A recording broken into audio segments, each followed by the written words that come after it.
I don't think I super want to, but I know I'm supposed to. I know I'm called to, and I do love you, Lord.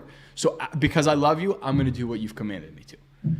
And then just praying that God helps you have more of a desire for the word. That's what I did. My very first prayer, my salvation prayer was God, outside of the salvation aspect, like, God, give me a desire for your word. That was like the very first thing that I did. And then we dug into that thing. And I read the very first book that I read was Matthew. The very first chapter I read was the genealogy. And I was like, Lord, you're making this extremely hard for me. And then I read the second chapter and I was like, oh, it's the baby Jesus story. I know this.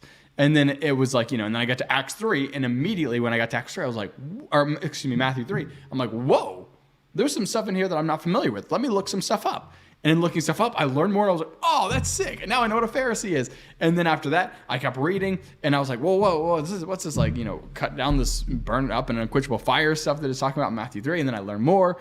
And then I get to Matthew 4, and I find Jesus in the wilderness with Satan and his tempting, and looking and cross-referencing these scriptures back to the Old Testament that Jesus keeps quoting and that Satan keeps quoting.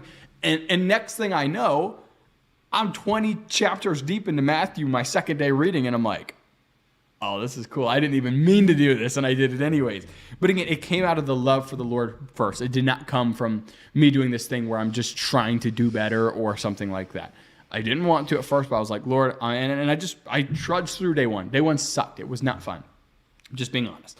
Day 2, I'm like, okay, cool. Day 3, I'm like really excited about this thing, studying things, Googling things, all this sort of things. And it got me into that thing.